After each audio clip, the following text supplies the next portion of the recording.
Ladies and gentlemen, boys and girls, it's Diego with my beautiful wife, Karina, from Venezuela. I'm starting the live stream early. It's 5:52 p.m. Central Time, United States, here in the Panhandle of Florida. It is June 12th, 2024, and we are here to help you process your K1 visa and your green card and your tourist visa and or your spousal visa for free. Okay, there's no reason why you should be paying an immigration attorney all this money, or these companies. They charge you an arm and a leg to process simple paperwork. Processing a K1 visa is easy. Processing a green card application is easy. You just got to know what you're doing, which is easy if you watch the videos. If you watch all the videos that I've made, okay, I've made videos on how to process a K1 visa, green card. I've made videos on how to adjust status to green card, which is green card processing. I've made videos on how to get your I-94, on how to enter the United States at the Border Patrol entry point, etc., etc. And Latoya Barnett is in the house. Hi, good evening. Latoya, how are you? How's your day going? How's your family? Jay Baxter, good evening. Diego and Karina. Jay Baxter, what's going on? Now, remember, guys, I'm not an immigration attorney. I don't give you any legal advice. I don't work for USCIS. I don't work for the U.S. government. Thank you, goodness, for that. And but I'm here to give you all this advice for free. I've got 9 years experience in processing K1 visas and green cards. I can do it in my sleep. I can take a nap in my easy chair and I can put together a green card application. So I share this information with you. And if you have questions, you know what the routine is. You ask me the questions in the whatever this thing is called. What is it? The live stream, the chat log, and I answer your questions. I don't care what.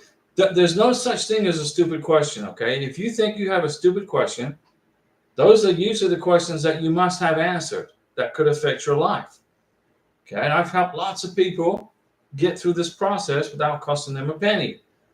Although sometimes, we get a super chat, and then I get to take Karina out to Hardee's, and then I get to give you a Mountain Dew salute. The guy with the bow tie, I like that name. The guy with the bow tie. I hope you and Karina had a wonderful day today. We did. Thank you. We went and walked around Home Depot. I'm looking for a power washer. Now I'm looking for a power washer. I got to power wash the driveway, but I'm not going to do it in the summer because it's too hot. So I'll do it in, say, September or October. I'm looking forward to hearing how Karina's new job is going. Karina went to orientation. She had a great time. It was like 3 hours, and they told her where she can eat lunch, what the dress code is, what the security is of the place. They gave her the passwords or whatever she's got now, so she's good to go. Okay, and tomorrow she starts her first day. Basically, tomorrow's her first day of actually working.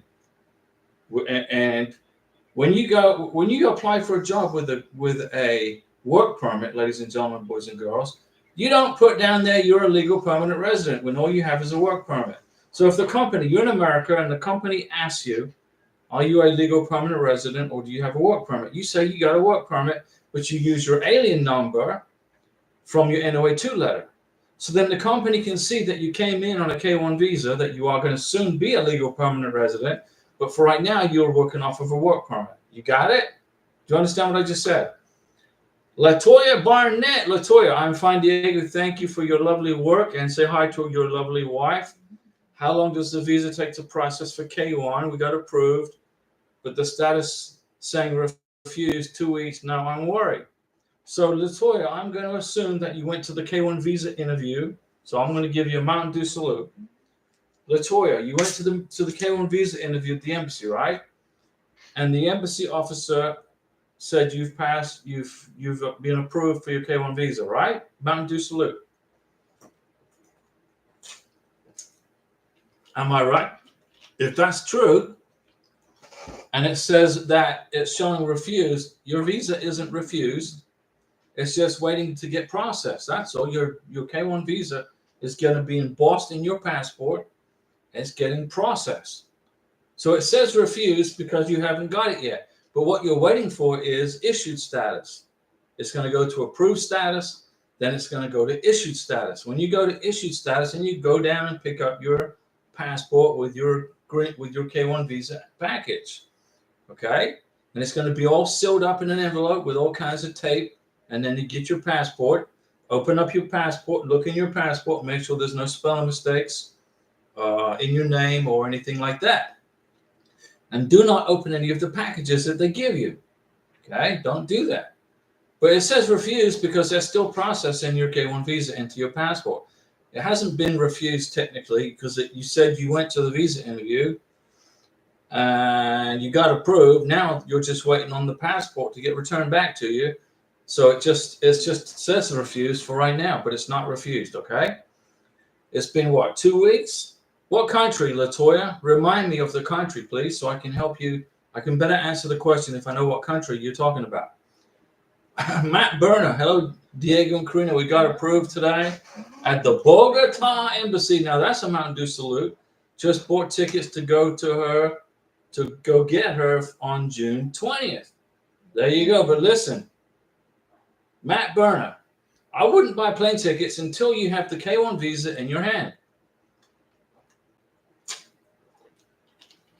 Wait until you get the K1 visa in your beneficiary's hand before you buy plane tickets. Let me see. But congratulations, Matt Berner. Good job. Latoya, Jamaica. Okay, Jamaica. The issues that are coming out of Jamaica are usually it's taking 2 to 3 weeks to get the passport issued. And sometimes the doctor at the civil surgeon in Jamaica is taking his or her sweet time to get the medical exams over to the embassy. So those are the only issues I've been seeing out of Jamaica. Other than that, everything's going smoothly. So if you have your medical exam already done and the embassy has it and you got the visa approved, it's going to just take about 2 to 3 weeks for them to process it out of Kingston, Jamaica. So you're good, Latoya. Don't worry. You're good. Just relax, okay? I know it sucks. You have to wait. You're waiting and waiting and waiting. It's a horrible thing to do. Okay, Karina's waiting for a green card. She got her work permit. She's going to work tomorrow with her work permit, but she wants her green card. Matt Berner, you got it. Matt, I would have waited until you got the K1 visa in the Colombian passport before you bought plane tickets, okay? But I think you'll be just fine. Basith Kueshi, how long does it take to get packet 4 from a Mumbai embassy for interview instructions?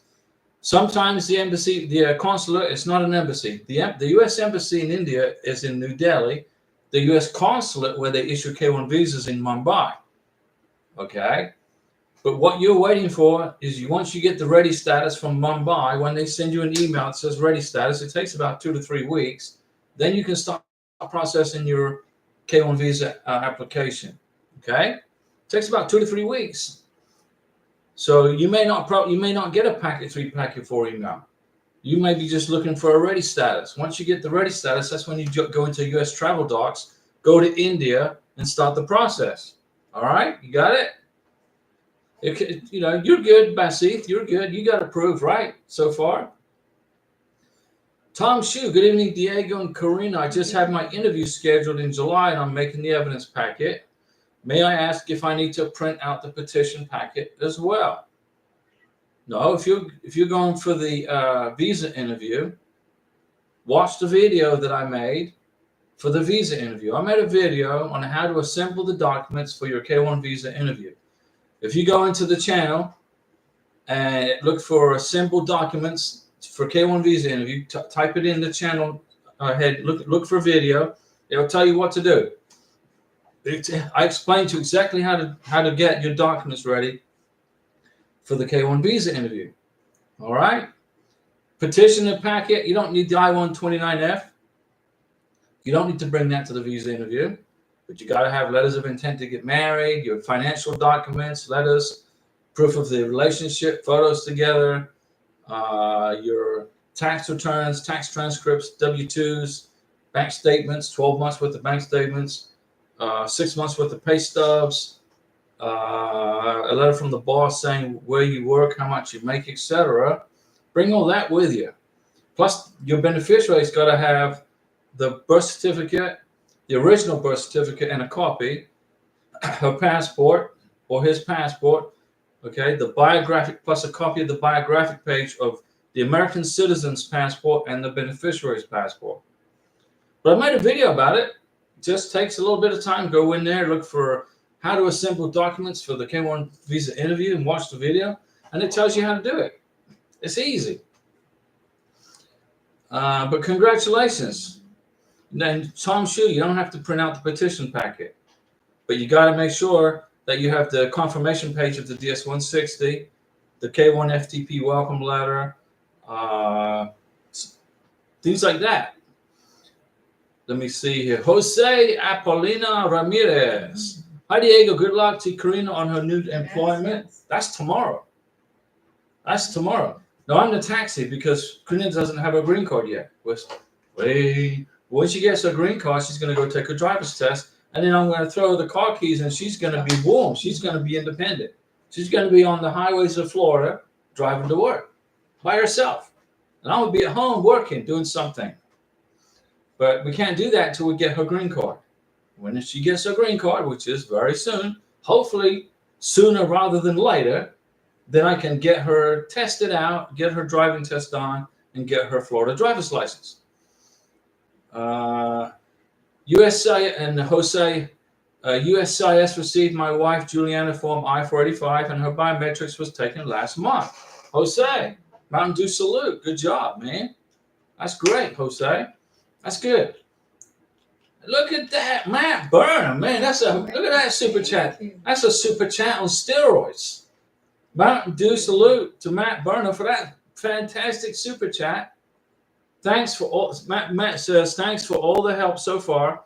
I'll definitely rewatch the videos on the next steps of the adjustment of status and green card process. Yeah, if you watch that, Matt, I'll save you $4,000 from hiring an immigration attorney. Mountain Dew salute, by the way. The videos of what I did was I took a very complicated process and made it simple. Okay, I took Einstein's theory of relativity and turned it into a 10th grade math project. Do you see what I'm saying? So if you watch the videos I've made on how to adjust status, how to apply for the green card, I've made a video on how to enter the United States with the Border Patrol. I've made a video on how to process the I-94, on how to process a green card. Probably the biggest video, the most interesting one, is how to process the freaking green card, right?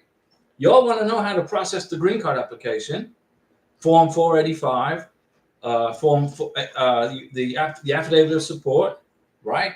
The medical, you got to redo the medical. When you come to America, you got to redo the Form 693. And you got to include it in your green card application with the vaccinations signed off by the doctor, the civil surgeon. When Karina arrived in the United States, the first thing I did was call the doctor up in Pensacola and say, hey, you are a civil surgeon authorized by the State Department to process medical exams for green card applications, right? And his administrative assistant said, yes. I said, okay, what do we do? Well, I knew what to do, but I asked her. She said, scan me Karina's vaccination records. So I took a picture with my cell phone. I uploaded them to this computer, and I emailed them to her in PDF. She texted me back to my phone, Diego, the medical exam vaccinations are good. We are scheduling Karina's medical exam for her green card application on January whatever. I said, okay. We then jumped in the car on the day of her medical exam. It was like 9 o'clock in the morning.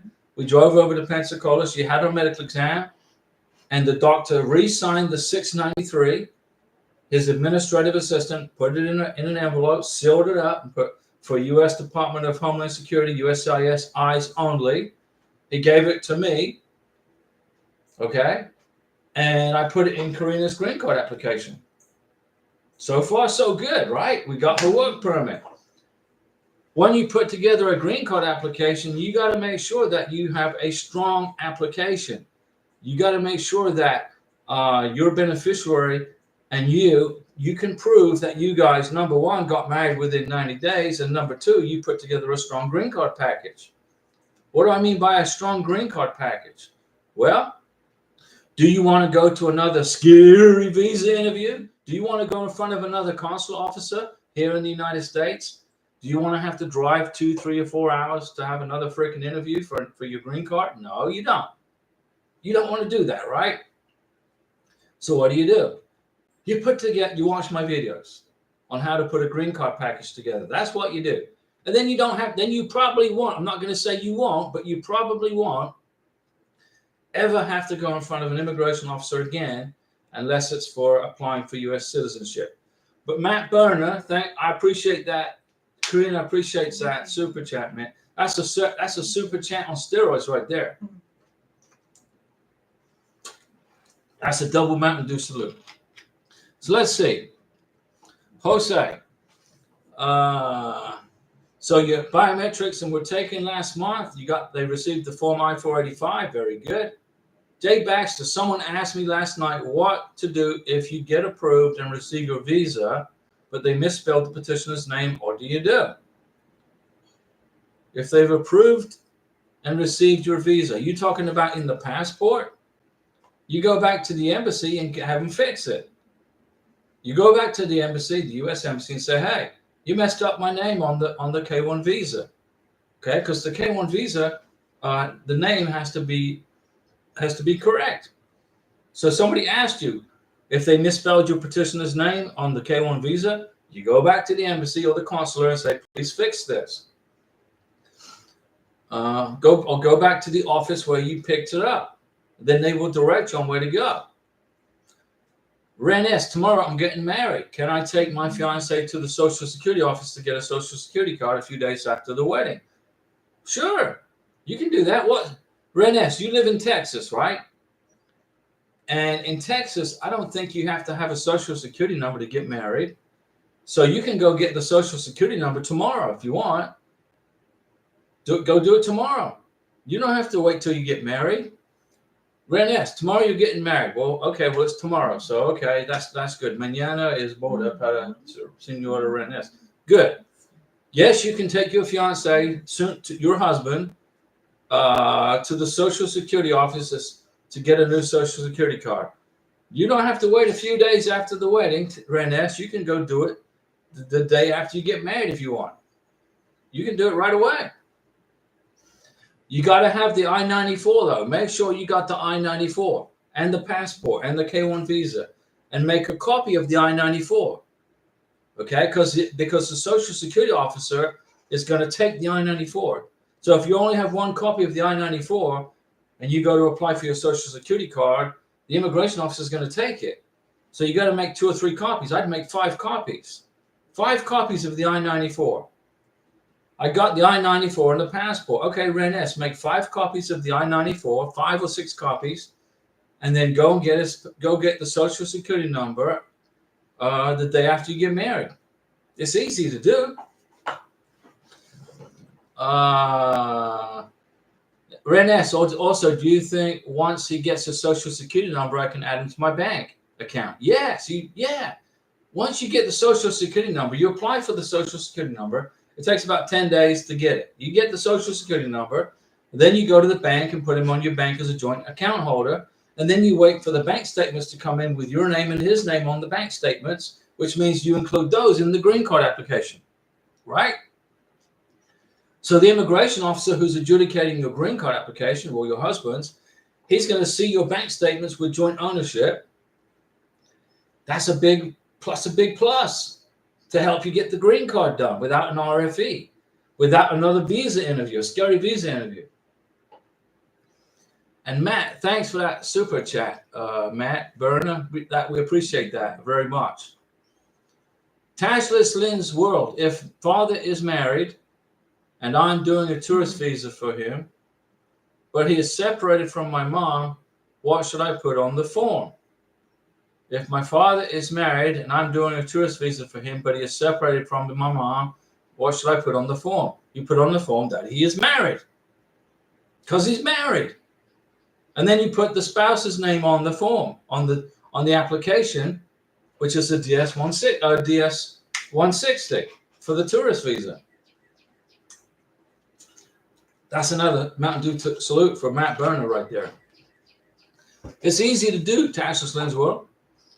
Audrey Howe, hi to you both from my rainy South Florida. Yeah, you got flooded out, right? Miami isn't water up to your neck. Didn't you get like 3 tropical storms all converge on South Florida all at the same time? And isn't I-95 all flooded out? I don't know. We live in North Florida. North Florida gets those rainstorms too. They're not fun, are they? Let me see here. Audrey Howe, is there a deadline for applying for the green card after marriage? There's no deadline. Can you apply for other things first? No, you cannot apply for the work permit individually. You have to apply for the work permit with the green card application. You cannot apply for the work permit because it's $260 separately. You got to apply for it all together in the same package. If you apply for the work permit separately, it's going to be $400 and something. And it's more than likely going to get denied because there's no record because you're applying for the green card. And there's no record when you apply for a work permit, where's the record of the green card application? There is nothing. You got no paperwork. You apply for the green card, you apply for the work permit and the biometrics at the same time. And it costs $1,700 for the biometrics, the green card, and the work permit. $1,700. You write a check out to U.S. Department of Homeland Security, and you apply for it at the same time. Not separate. Okay? Don't do that. Yo te lo cuento. Hi, Diego and Karina. Congratulations for your new job. Diego, I want to study in a community college. That's very good. But I just sent my application for the adjustment on Monday. Have I got to wait for the green card? No. Do you have your I-94? You have your I-94, right? Yo te lo cuento. Your I-94 says you entered America legally. You got your marriage certificate, right? You got your passport. You're in America legally. You're just waiting on the green card. You can go to a community college. You're good. You don't have to wait for the green card. If you want to go and study and take those quadratic equations, those math classes, go ahead and do it. And Renes, I'm in Texas. Okay, Renes, what I recommend you do is the day after you get married, go and get the Social Security card for your husband. Francois is in the house. Francois Livingston. Good evening, Diego and Karina. Francois is in upstate New York. I'm not going to bash on New York today, okay? I'm not going to bash on the government, not the people. We love the people of New York. I won't bash on them today, all right? Or California. I'll leave the government of California and New York alone. Now, I know you guys like it when I bash on them because these two governments suck, right? But I'm not going to bash on them today. Francois, we hope you're doing well. And Renes, you got the I-94 and the passport. Go get him a Social Security card. Getting the I-94 was the only easy thing throughout my K1 journey. Yeah, you did. And how did you figure out how to get the I-94? Renes, how did you know how to get the I-94? Tell everybody. Renes, trying to collect proof for the adjustment of status ahead of time. Yeah, so what evidence do you need? What proof do you need for the green card application? What proof do you need? Watch my videos and you'll know exactly how to put a green card package together. Number one, it's free. And number two, I'm going to save you from another headache, which is another visa interview, unless you get lazy. There was somebody in Los Angeles. They got married. They came over on a K1. They got married, and he was a Marine, and he put together a real crappy green card application with his wife. There was hardly any information in there. He said, "I'm a Marine. I'm not giving the government my information. I'm not giving the government a copy of my bank statements with her name on it. I'm not giving the government a copy of this or a copy of that. We're already married. I've got rights." And guess what? Immigration sent him an RFE, and they told him to show up at the immigration office in Los Angeles for an interview. And they interviewed him, and they interviewed his wife separately for 2 hours. Put him through hell. Why? Because he says, "I'm not going to give the government copies of my bank statements or my electric bill with my wife's name on it or the water bill with my wife's name on it." Why not? You got to prove you guys living together. That's how you do it. He didn't listen to me, and he ended up going to 2 interviews. And he's very lucky he got the green card.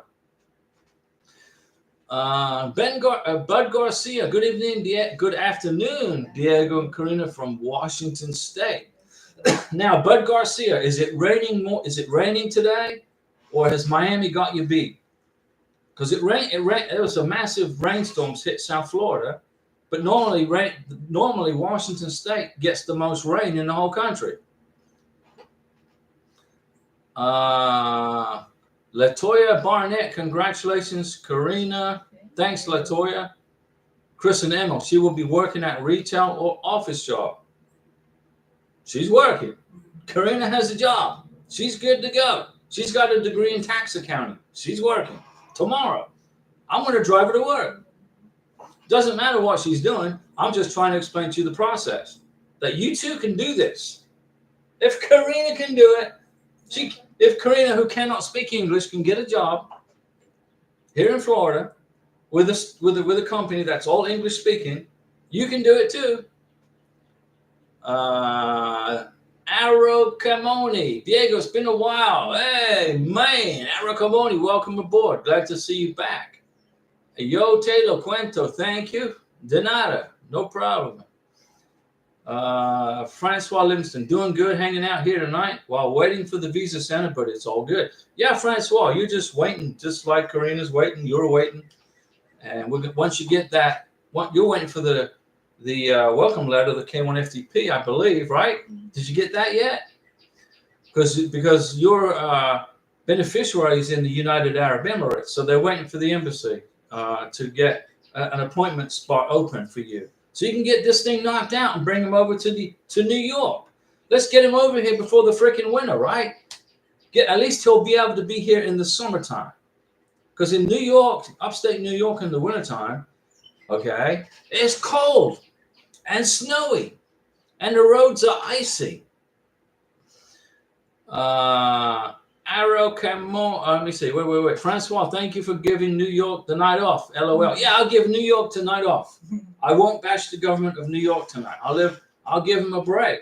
Okay. I'll give you guys the people. The problem isn't the people. It's the freaking government. Ara Camoni made it to the United States on May 1st. Mountain Dew Salute. Got married May 17th. Closed the distance. Boom. Mountain Dew Salute. Ara Camoni. Touchdown. Now we got to get Francois Livingston, her future husband, over here also.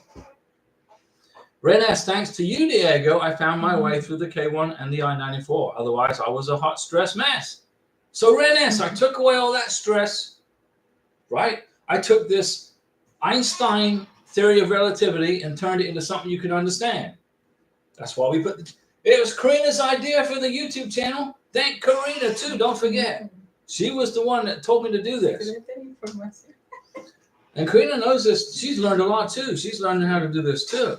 And she's learning English too really good. And she's just waiting on a green card so she can take her driver's test. And after we get done with the live stream, we're going to go drive. We're going to go practice on some private roads. Nadi Olisa. Hi, Diego. It's 4 weeks to my interview here in Nigeria. Nadi Olisa. Good job. Tasha Sins World. If you make a mistake on the tourist visa, which was submit today, can I change it and make a correction tomorrow? Yes. Resubmit the DS-160. You can do that. Not a problem.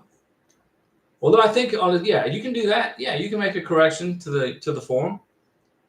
Cozy Moth. I know you've told me before that my situation is fine, but have you ever heard of petitioners in my situation as a student with no income and joint sponsor that have had success with the K1 visa?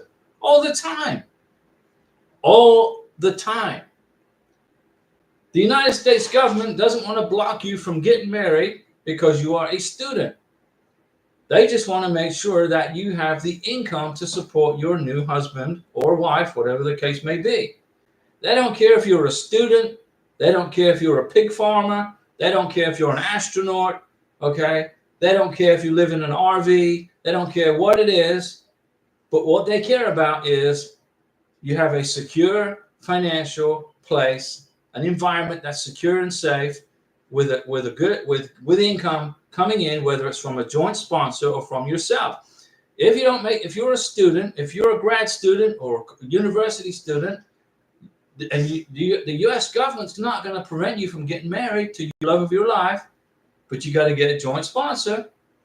And it happens all the time. There's university students get married all the time. Mom and dad help them out, or their friend, or their neighbor. It's no problem, Cozy Moth. Relax. Red S, congrats to Erica Moni. That's good. Cozy Moth, we recently got our NOA 2. Good. And I'm very excited, but since then I've been very nervous since we're getting close to the interview stage. Why are you nervous? Don't be nervous. Do not let the U.S. government make you nervous.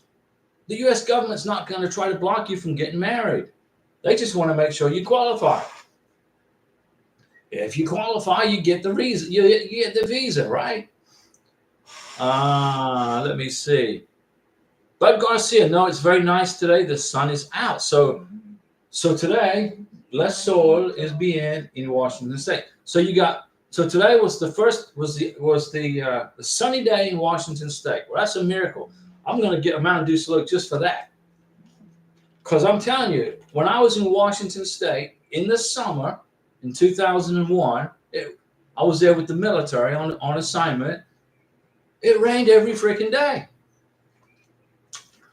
When I was in London on vacation in England in July of 1996, it rained every day. What's up with that? Francois, no, didn't get the welcome letter yet. Okay, you'll get it soon. Arakamoni, Nadi Olisa, prepare your documents, no fear. I'm also from Nigeria. What a great post right there. Positivity. Arakamoni, Renes and Francois, thank you so much. That's good, Arakamoni. And Renes, I appreciate you and Karina. We're here for you. Renes from the great state of Texas. Now, Texas, ladies and gentlemen, boys and girls, is the second biggest state in the United States of America. There are 50 states in America. Alaska's the biggest. Texas is the second biggest. And it's big. It took me 3 freaking days to drive across it years ago. Renes, your video and information won't be forgotten. We don't want you to forget how to do this. Hopefully you don't have to go through it again. Do it once, and then you're done, right? Your videos and information won't be forgotten. Erica Moni, Diego and Karina are the best in the world. Erica Moni, come on now. Annie Pursuit, good night, Mr. Diego, and beautiful Karina. Have a blessed night, always. And you also. Everybody. I want you guys to be able to go and relax. Go and relax. Don't stress this thing out, okay? You're all going to get your visas. You're all going to get your green cards. You're going to get them. You just got to relax. As long as you qualify. Brand S, I'm a bit worried, though. In 2023, I made $32,500. My household is 3, but due to my travel to see my fiance and my move, I took a month off. Make sure you write a letter and explain that when you apply for the green card. I changed my job in between the year, but my normal income has been $35,600. Okay. Well, when you apply for the green card, Renes, help your husband. You write a letter to immigration and explain that. And then you sign it and say, I am the sponsor of your husband's name. You're going to put 2 USCIS or whatever, wherever you live in Texas. So you're going to mail your green card application to Texas, to Louisville, Texas. So you're going to put from Renes, your name and address and phone number and email, the receipt number from your NOA 2 letter. And then you're going to put 2 USCIS, Louisville, Texas. This is an explanation of my income.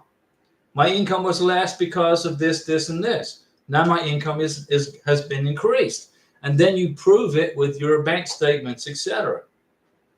And you're good. Immigration is going to say, okay, so no problem. You got it?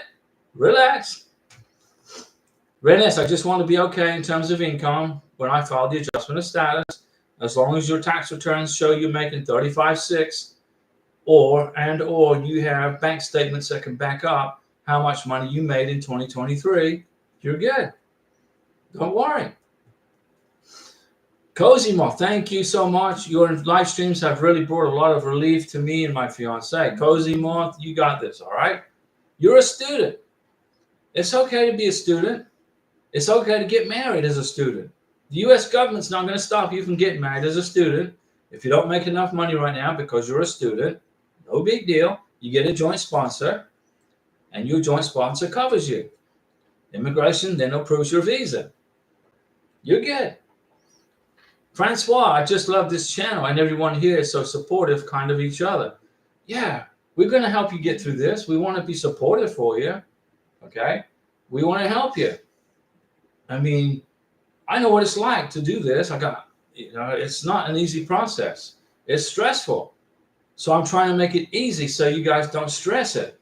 If you can just kind of watch the videos. If you don't know how to do something, either ask me a question here or watch a video I've made a video about it somewhere. Let me see here. Ren S, unfortunately, I can't find my fiance's Ghanaian food. He's been in Texas for 2 weeks now. Well, I don't know. Karina's been making Venezuelan food here in Florida, right? Preparando a comida para Venezuela. Yeah, I don't know about Ghana, food from Ghana. It's got to be somewhere in America. Maybe you could order something, like go online, go and Google Ghana food. Maybe you can buy some stuff online, have it shipped to your house. Renes, does anyone here know any place to find Ghanaian food in Texas? I would go online and Google. I would look for it. Maybe Amazon can ship it to you. We're all in the same boat as we are depending on immigration to approve all of our applications. You got this, Renes. I recommend that you write a letter, an affidavit explaining your income situation included in the green card application.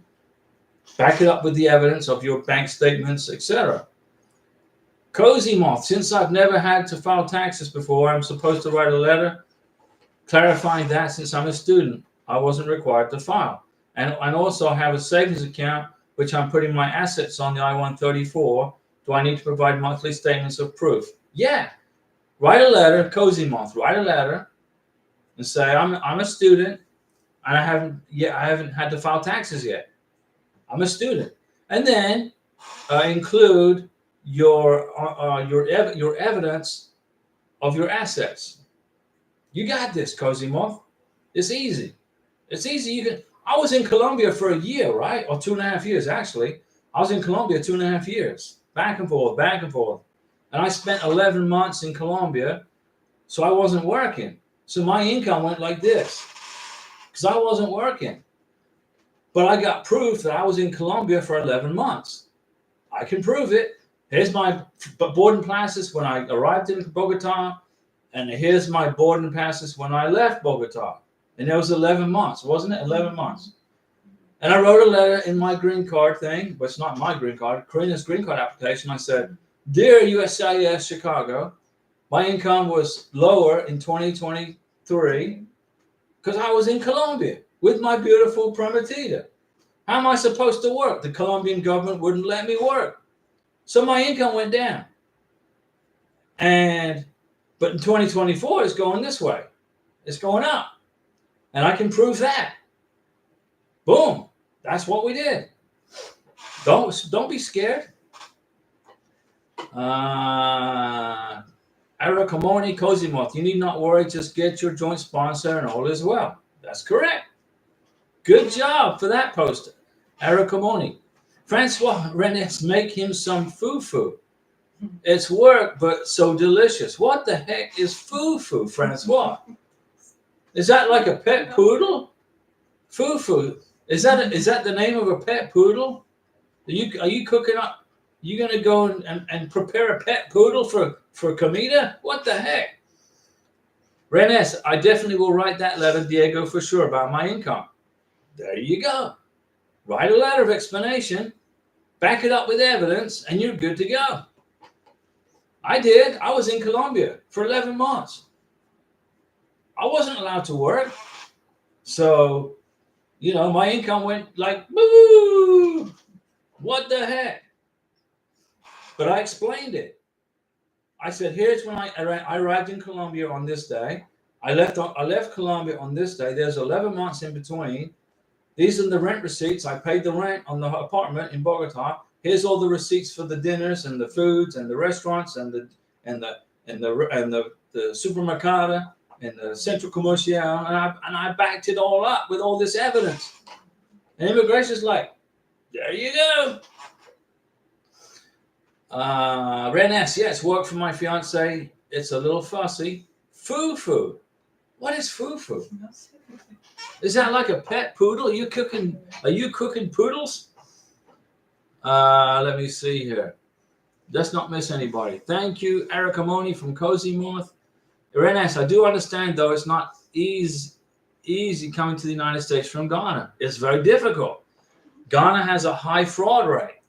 I made a video about it. I made a video about Ghana and why it's so hard to come to America from Ghana. I made a video about it.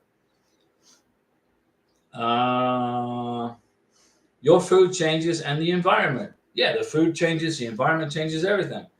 Cozy Moth, do I need to prove that I'm a student? Yes, you do.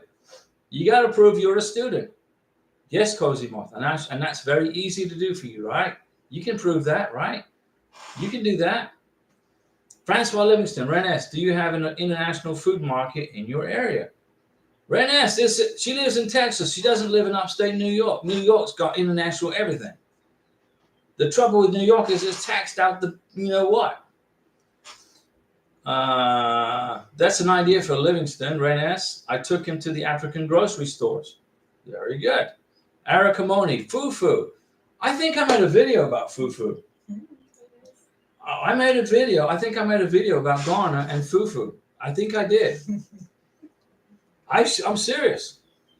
But only found Nigerian food, and he wants Ghanaian food. Fufu is a pounded meat from West Africa. We Nigerians and Ghanaians eat it. Yeah, I made a video. I'm pretty sure I did. Fufu's delicious, actually. It's very good. It's a very good tenderized meat. Let me see. Francois, fufu is Ghana food. Diego, it's delicious. I lived in Ghana growing up. There you go. Arakamoni, it's a Twi word. A what? That originates from Akans in Ghana. Okay. Fufu is a pounded meat from West Africa. Yeah, I know it's good food. It tastes good. It's absolutely delicious. But I made a video about it. You eat it with okra soup, right? Okra, that's right. Yeah, you make okra soup and you eat the meat with the soup. Don't you make rice too? Don't you make some kind of rice with it? Renes, I'm going to create a fusion of Indian food that meets Indian food. Renes, you need to. Why don't you create a website and sell Ghanaian food? If there's no market for food from Ghana in the United States, why don't you be the first person to make the market, create that market? I don't know if it's possible to do that. Maybe. I mean, it's just an idea. I mean, Karina, she got all the Venezuelan and Colombian and the Mexican food she wants right down the street. She can get anything she wants here. Latina comida anyway. But Ghana, I don't know. I don't think so. Maybe you could start a business. There's Indian food here, but it's in Pensacola. There's no Indian restaurants over on this side. It's over in Pensacola. But you know, mean Ghanaian, right? We understood what you meant, Renes. You're good, no problem. But remember, when you move to the United States, ladies and gentlemen, you're going to be giving up what you're accustomed to. Let's suppose you live in the Philippines. Let's suppose you live in, I don't know, the central Philippines on a little island, and everybody on the little island knows who you are. Okay, you're a young lady, what, you're 25, 26 years old. You're living on this little island in the Philippines. There's probably, what, 500-600 people living on this little island, and everybody knows you. You go out of your house, okay, and everybody waves at you and calls you by your name.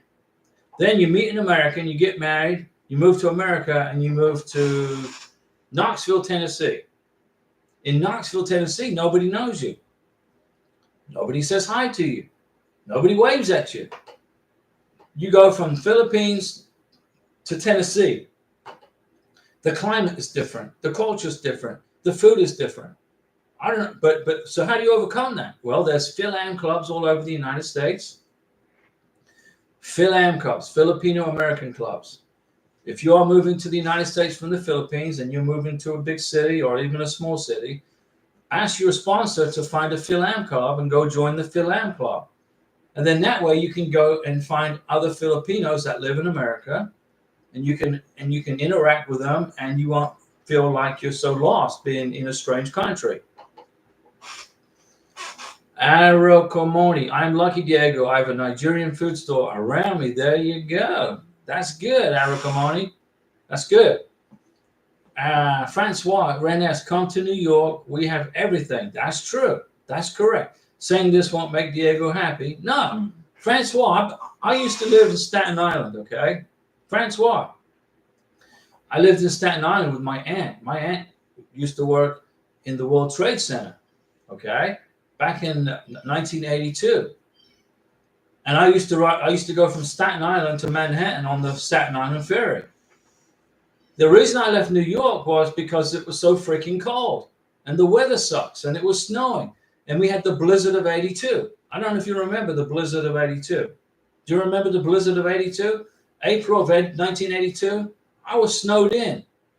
I was totally snowed in my aunt's house. So I got the path cleared. And then the neighbors asked me to clear their paths, and I cleared. All I did all day was freaking clear snow. And I said, I'm done. I said, hey, Aunt, take me to JFK. I'm flying to Florida, one way. She goes, what, you out of your mind? I said, no. I was like 19 years old. I said, please bring me to John F. Kennedy International Airport in Queens. I am flying to Jacksonville. That's where I flew. I went to Jacksonville, Florida. I got off the plane in Jacksonville. It was like 100 degrees. And I got on a Greyhound bus and I came to the Panhandle of Florida. I got off the Greyhound bus in the Panhandle of Florida. And I said, hey, I don't have a job. I got nothing. This is to the manager of the Greyhound bus station. The Greyhound bus station manager. I said, hey, I need a job. She goes, okay, go paint the bathroom and unload buses. I said, okay. That's how it started. I used to live in New York. But now the place is a communist dictatorship. Seriously. I'm glad I got out of there. But New York's got everything. If you want Indian food at 3 o'clock in the morning in New York, you can get it. You can get it. But you're going to pay a lot of money for it because of the taxes. Let me see. Francois, Renes, come to New York. We have everything. Saying this won't make Diego happy. No, we don't. Renes, we don't want Renes leaving Texas to go to New York. Renes needs to stay in Texas. Renes, so true. You give up what you're used to, right? And also, Amazon, Arakomoni. Use Amazon. Like I needed some freaking bags, okay, for the dust buster to clean the car, and the bag got filled, and I don't have any bags. So I jumped on the computer and ordered some new bags for the dustbuster on Amazon. And Karina's like, what do you mean? They're going to be here Sunday. I said, yeah, the Amazon is going to drop them off on our doorstep on Sunday. She goes, wow, that's amazing. Right. It's amazing stuff, right? America's different. You can't do that in Bogota, right? Okay. Yeah, Amazon's in Colombia. Okay, she said you can do that in Colombia too. Okay. Renes, someday you just might find me for a short road trip to New York. Renes, if you go to New York, make sure you go in the summertime so you don't get stuck in snow. Arakomoni, I like the American mashed potatoes already. Arakomoni gusta pudding, papas pudding. I do too, Arakomoni. It tastes good, especially with gravy. ECBSJ, we are currently preparing our application for the Form I-485. Good news. Is it okay if we specify our mailing address to be different from our physical address? If you want to, you can do that, just so long as you get your green card. But don't be surprised if immigration come knocking on the door to make sure you are where you say you are. But you can do that, okay? But don't be surprised if immigration investigates it. Renes, I appreciate the invite. Francois, yeah, go ahead. Renes, go take a vacation from Texas and go check out New York. Okay? I've been back to New York 5 or 6 times on vacation. I just won't live there. Bud Garcia, my fiance and I are getting nervous for the interview on the 25th of this month. Why, Bud Garcia? What are you nervous about? It's not difficult. Jay Baxter, I'm excited for you, Bud. I have my fingers crossed for you. Okay, everybody cross your fingers for Bud Garcia. His future bride has her K1 visa interview at the embassy in Bangkok, Thailand. Renes, I still haven't had the chance to celebrate the fact my fiance is here. Okay, so we'll celebrate for you. We're going to give Renes a Mountain Dew salute for getting her fiance to the United States from Ghana. That was tough to do that in itself. Jay Baxter, keeping you in our prayers. That's for Bud Garcia. Renes, I still haven't had a chance to celebrate. We just gave you a Mountain Dew salute, Renes. Tashless Lynn's World. Thanks, Mr. Ross. I'm Diego. This is Karina. My dad is Mr. Ross. Sí, es respecto, me gusta. But my dad lives in Thailand, okay? Renes, and we passed the scary visa interview. Yes, you did. Erica Moni, fingers crossed for Bud Garcia. No followers of this channel fail. No. The only way you're going to fail a green card or a K1 visa application is if you don't qualify for the benefit, or if you do something stupid, and you include something in your K1 visa application that makes immigration think you guys are married already. Don't do that. Okay? Never include anything. Like, let's suppose you call each other my wife or my husband in text messages, right? You're not married, right? You guys are not married, but you love each other, so you treat each other like you're married. So you say, to my beautiful wife, I hope your day was well. Don't put those chats in your K1 visa application. Why not? Why not? Well, immigration's going to read in your K1 visa chat log, to my beautiful wife, to my beautiful husband. Immigration's going to think, well, you guys got married. And they're going to deny your K1 visa, possibly. Or they'll send you an RFE and ask you for an explanation. It depends on how that person feels. If you go to your K1 visa interview with an engagement ring on your finger, and if you live in countries like Singapore, Indonesia, Ghana, West Africa, they might think you got married. They can deny your K1 visa interview at the embassy if you wear the engagement ring, and they think it's a wedding ring. So my opinion is, go to the K1 visa interview, but don't wear your engagement ring. Don't wear it. Bring it with a receipt that says engagement ring. So if they ask you for it, well, did you have an engagement ring? Well, yeah. Did you have an engagement celebration? Yeah, we did. And here's my engagement ring. And here's the letter from the jeweler saying it's an engagement ring. That's how you do it. That way your visa won't get denied at the embassy. Renes, thank you, Diego. And 3 Minute Soccer. Hello, Diego. Now, 3 Minute Soccer. That's a quick game. 3 minutes soccer is a quick game. What is that, like Chelsea versus Manchester United? Or Liverpool versus, Wolverhampton Wanderers? 3 minutes. That's not quick. Now, a soccer game is 45 minutes for one team to play against this way to this way, and then they change sides, and it's another 45 minutes, right? So it's like 90 minutes. A soccer game is 90 minutes long. But I like the name. 3 minutes of soccer, I changed my name. Okay, there you go. This is Terrence Frank. Well, Terrence, why did you change it to 3 Minute Soccer? I mean, that's a quick game, man.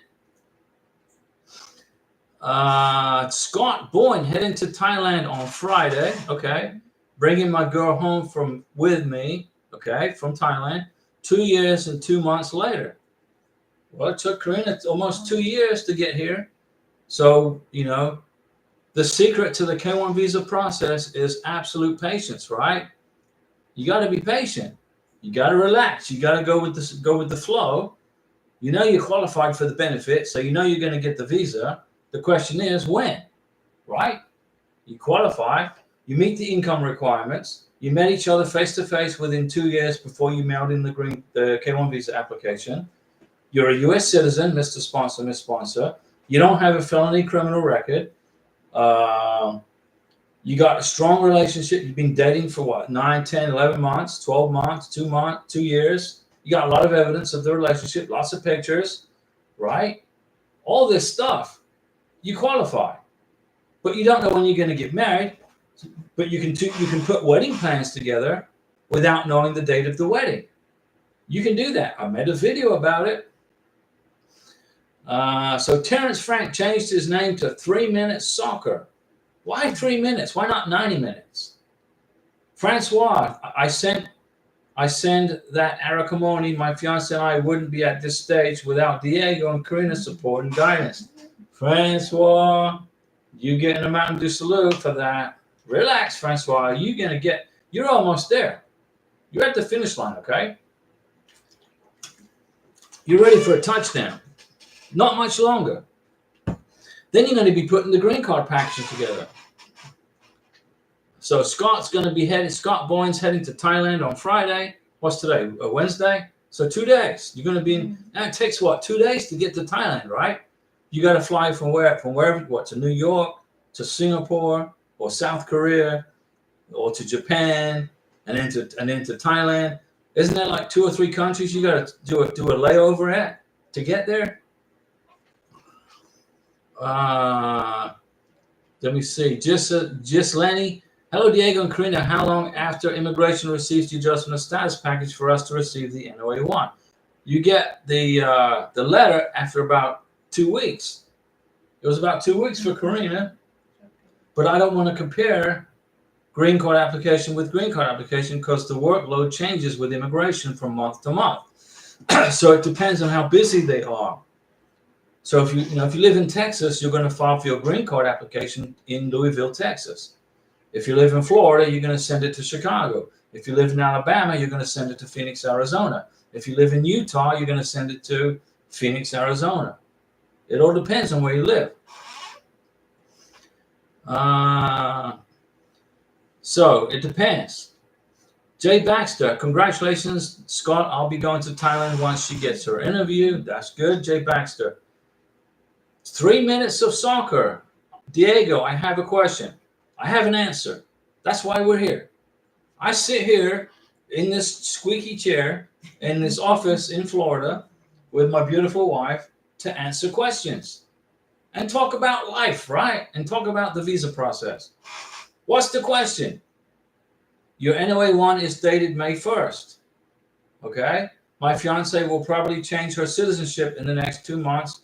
She will get the French citizenship. Okay? How's that going to impact the K1? It doesn't matter. Does your fiance live in France? Immigration couldn't care less if she changes her citizenship from whatever country. What is her current citizenship? What is she changing it to from? What is she right now? She's going to become a French citizen. What she needs to focus on is becoming an American citizen. But it's not going to impact the K1 visa. It's not going to have any effect at all.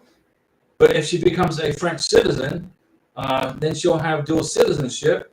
So she'll have 2 passports, right? So which passport does she want to use for her K1 visa? She lives in France and she's currently from Cameroon. So she's a Cameroon citizen living in France who's going to become a French citizen, which means she's going to get a French passport. So when you submit the DS-160, okay, you're going to put in the passport of her the number of her French passport, not the Cameroon passport.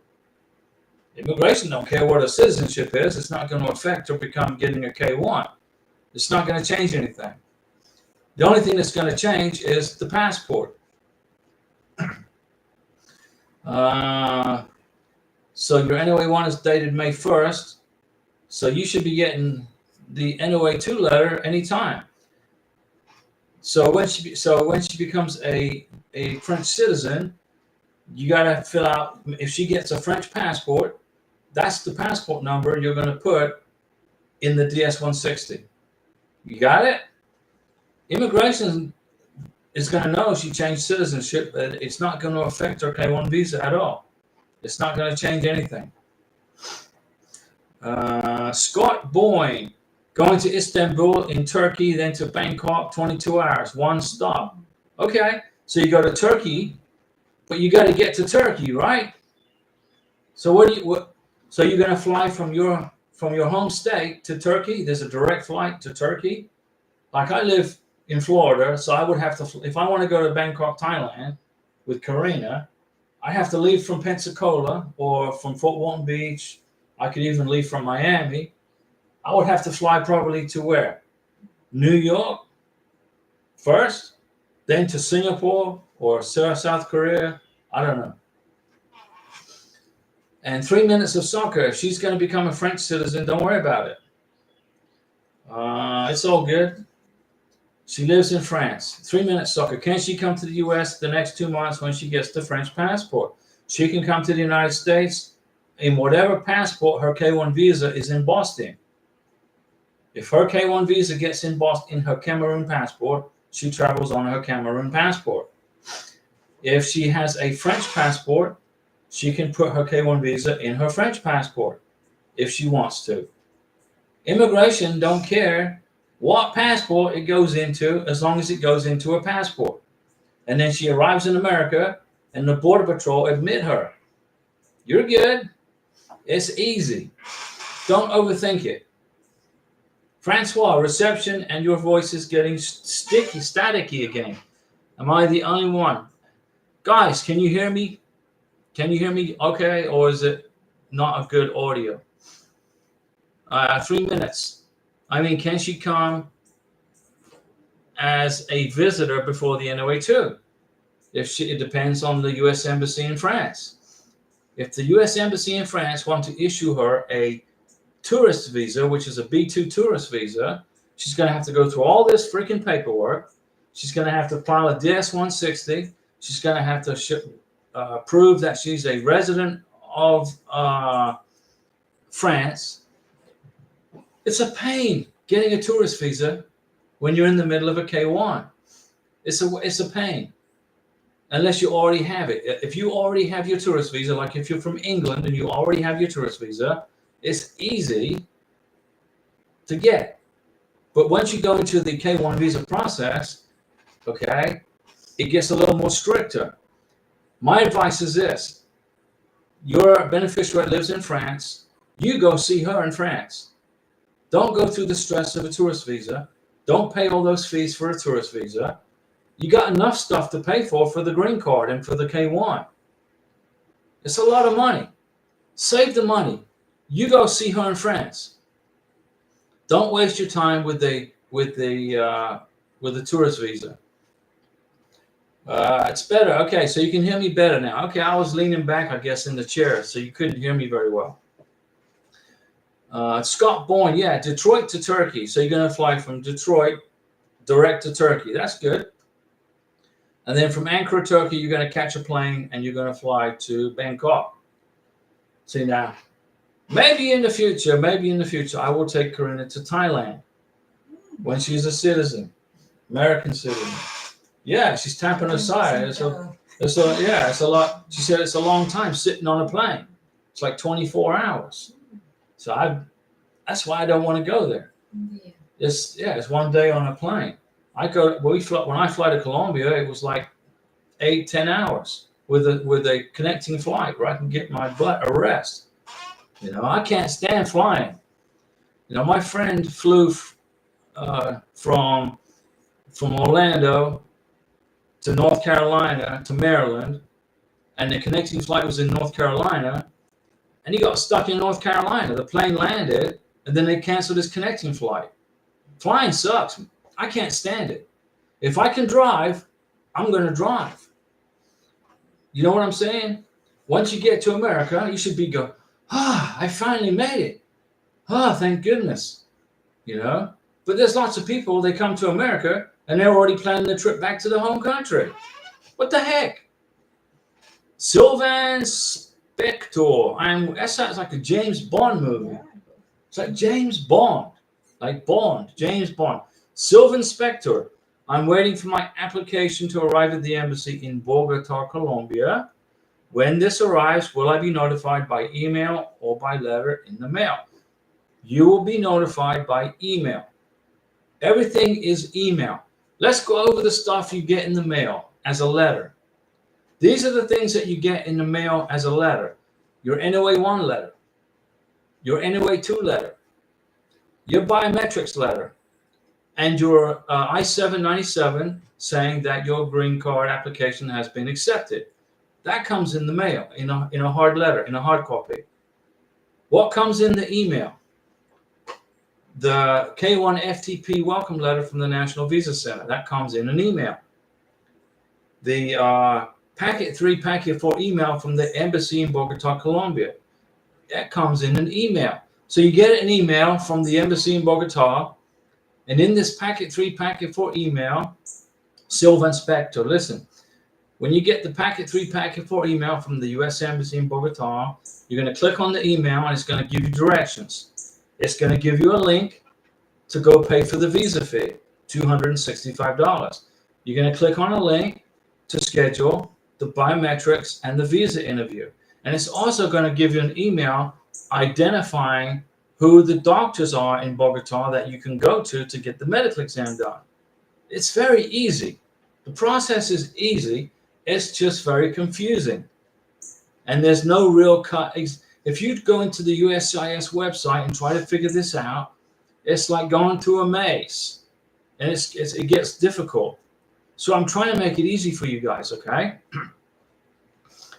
3 Minute Soccer. Diego, can my fiance come on ESTA to visit me as a French citizen before we get NOA2?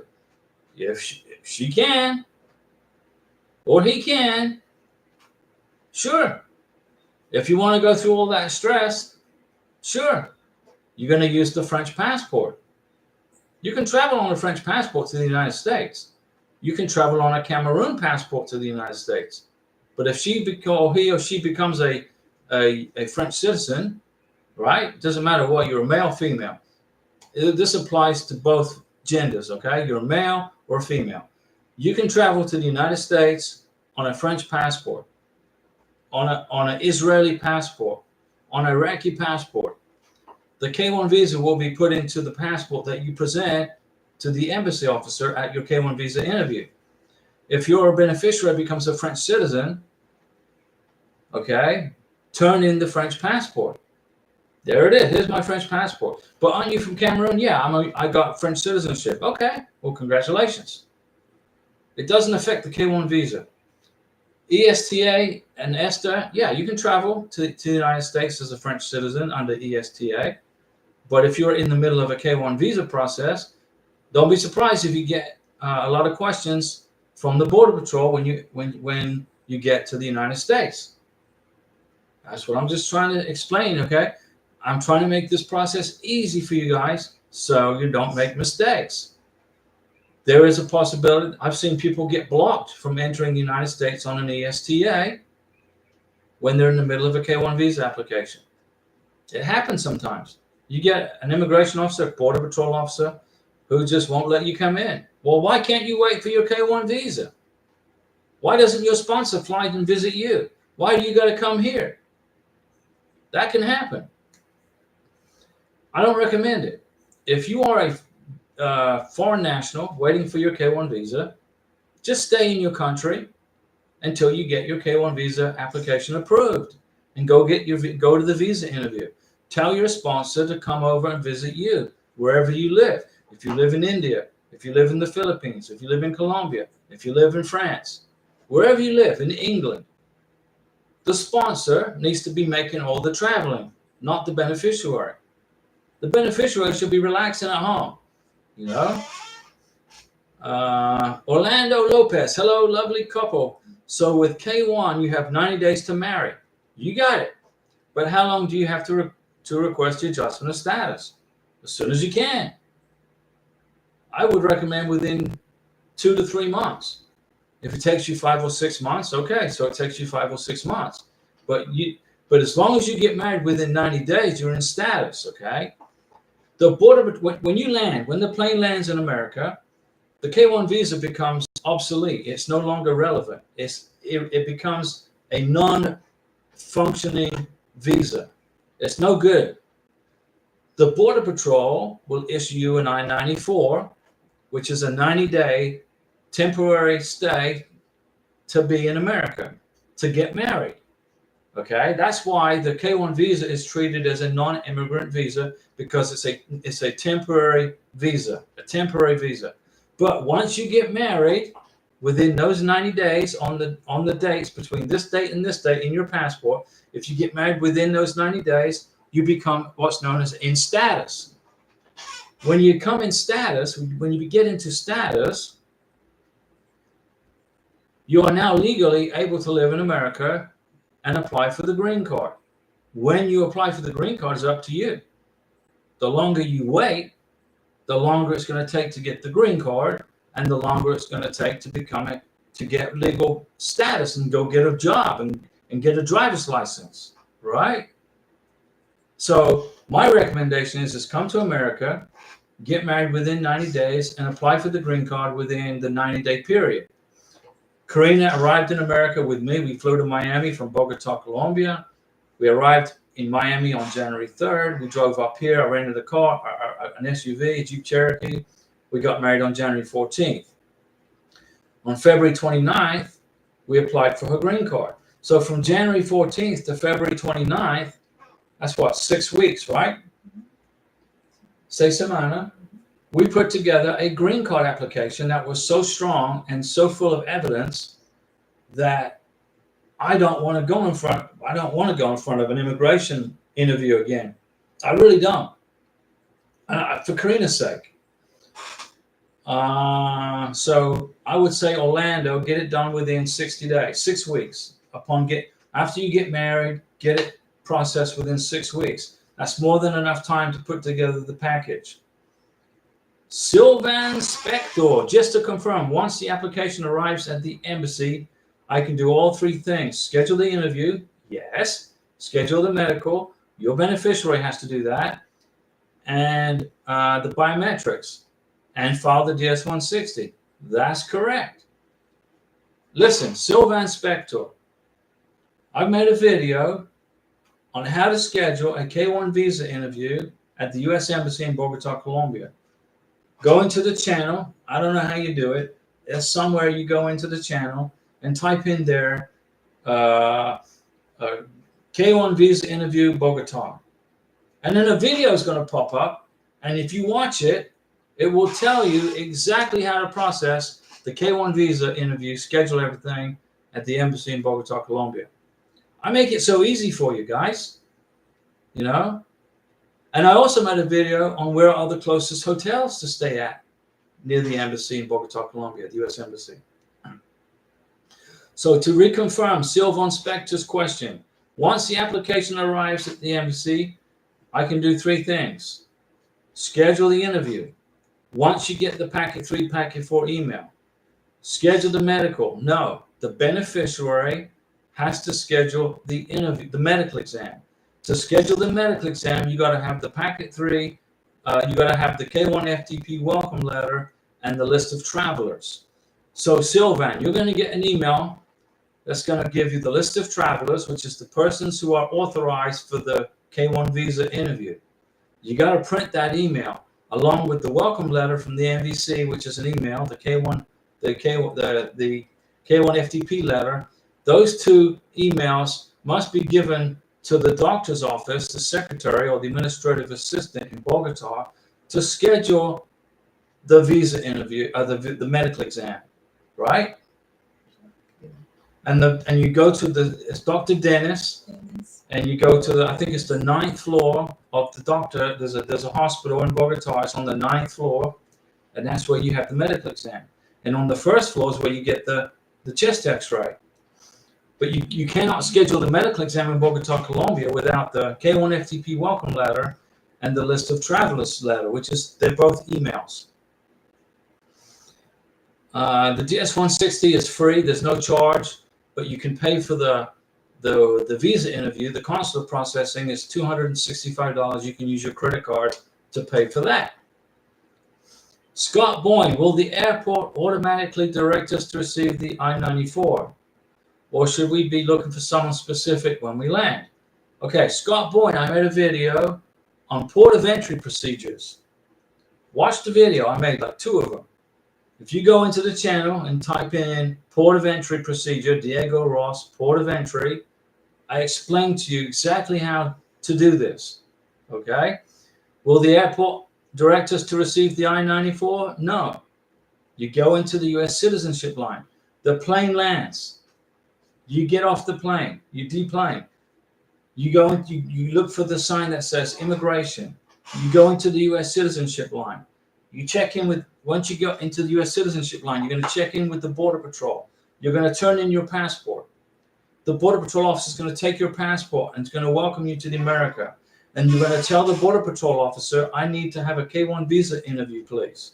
The Border Patrol officer will then call somebody, and you will then be directed to an office or a room or somewhere where you will have a face-to-face visa interview for your K-1 in the United States. That gets issued. Then you get issued an I-94. The Border Patrol issues the I-94. You wait a couple of days. You get to your house, wherever you're going to live in the United States, and then you print the I-94. You got to have at least 5 or 6 copies of the I-94. Carry one around with you wherever you go. That's your proof of legal entry in America until you get your green card. Hopefully that helped you.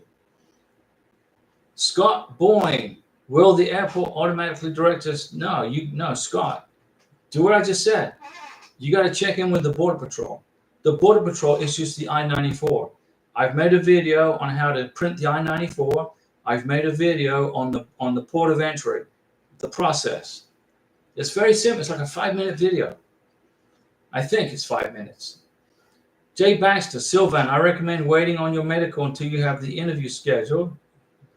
Ara Kamoni, Scott Boyne, when I arrived, I wasn't given at the airport automatically, but once I got home, I went to the I-94 website, put in my information, and got it.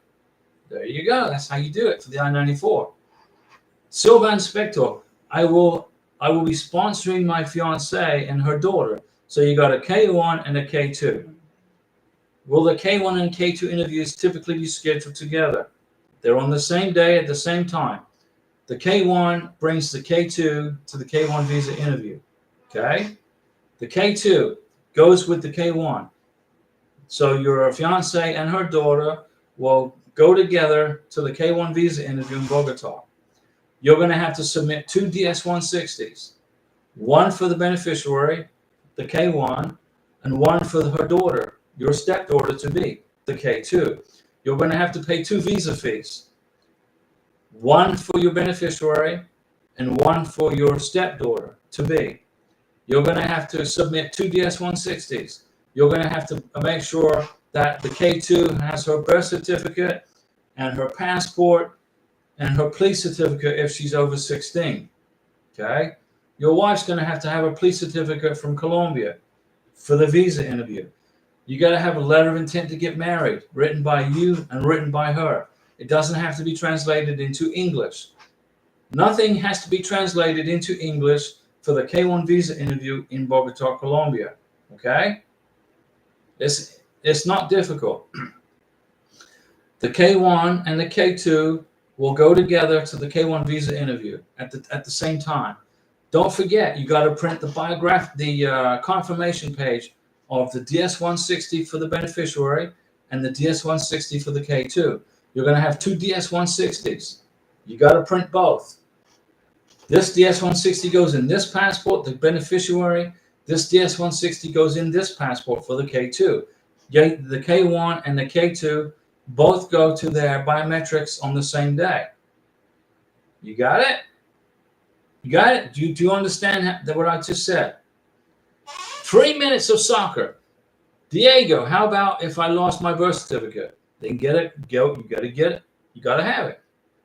And if you're the sponsor, if you have a passport, a U.S. passport, that's proof of citizenship.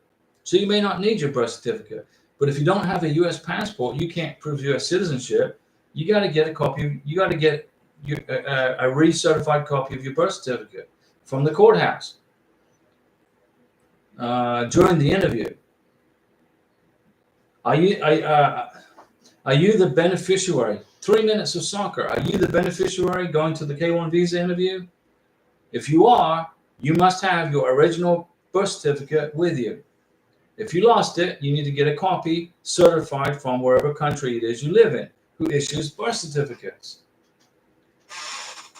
You will not get a K1 visa without a birth certificate. They won't issue you one. You got to prove where you were born, when you were born, and who you are. GLK Dog 01. Hey Diego, I called USCIS in Chicago for my 485, and they said that they don't have anything yet in their system. No, GLK Dog 01, they received it, but it's sitting on a shelf in Chicago. Okay? Nobody's opened it yet. They haven't opened your box yet of green card application. 3 minutes of soccer. I'm the petitioner. I meant it's my fiance in France doesn't have a birth certificate. It's mandatory. She has to have, or he has to have, a birth certificate to get a K1 visa. Gotta have it. Gotta have it. Mandatory. Francois, Diego, I have to renew my passport, but it has the visa stamp when I went to Abu Dhabi. Okay, no worries. You think having several copies of that page is enough? Absolutely. Since I have to see my passport is to be renewed. Francois, I had to renew my passport, and I had all these visa stamps from Bogota, Colombia. Boom, boom, boom, boom, boom, boom, boom. I had to renew my passport. I made copies of the visa stamps in my old passport. It's no big deal. You can do that. If you need to renew your passport, Francois, you go ahead and renew your passport. It's easy. I don't know. It's not cheap, but you can do it. It's no big deal. Francois, you're good. I had to do that. Okay, guys, I've been talking for an hour and 21 minutes. I've got a little bit of Mountain Dew left, so I'm going to give everybody a Mountain Dew Slow. I don't know if I'm hungry or not. So Tina's hungry? I'm not hungry. So I don't know. I might just go watch a movie. I've got a fan blowing over here. It's nice and warm here in Florida. I got all these lights on Karina. She's burning up from all the lights. I got to have lights on in here so you can see us for the YouTube live stream, okay? We repainted the walls over here. Karina and we did all this painting. So I got all the blue tape off the doors. Sylvan Spector, thanks Diego. Francois, I do have to renew it because it expires this month. Thank you. Go, Francois, go renew it. Get it renewed, okay? And you can use your old passport. Make sure before you, I don't know. I'm trying to remember how to do a passport renewal. I think you have to send in your old passport. I don't know. I think you send in your old passport, and then they stamp 2 holes in it, and then they send it back to you with the new passport. I believe that's how it works. But make sure you make copies of all your visa stamps into Abu Dhabi or Morocco. I think you went to UAE, right? Make sure you make copies of those visa stamps before you send in your new passport application. And we're out of here, guys. Today's Wednesday. We will be back. Wait a second, Francois is going. Francois, you have to send in your old passport. You're right. Yeah, you have to send in your old passport to get your new passport. It was United Arab Emirates. Yeah. So Francois, before you send in your old passport, blow up, get colored photographs of your visas to the UAE. Okay, go to Office Depot or where you work, get big blown up color copies of the visa stamps. And then go ahead and apply for your passport, for your new passport. And you're covered. Sylvan Spector, one last question. Okay, Colombo, one more question. In regards to the K1, K2, okay, Do we just need to schedule one interview for the K1? That's correct. But do I need? But you got to submit two DS160s. Okay, you submit two DS160s and you schedule one interview. Or do I need to schedule two appointments for the same day and they simply combine them? No. Sylvan Spector, listen to me. You submit two DS160s, one for the K1 and one for the K2. You pay two visa fees. $265 for the K1, $265 for the K2. You schedule one visa interview, the K1. The K2 goes to the K1 visa interview with mom. And you turn in the passports at the K1 visa interview. That's how it works. Do you understand? Sylvan Spector, tell me you understand what I just said. You submit two DS160s. You pay two visa fees. Thanks for clearing that up. Sylvan gets the last word, and we'll see you guys Wednesday, okay? Thanks for tuning in. We hope we were helpful to you. We hope did you learn some new things on the channel today? And we're out of here.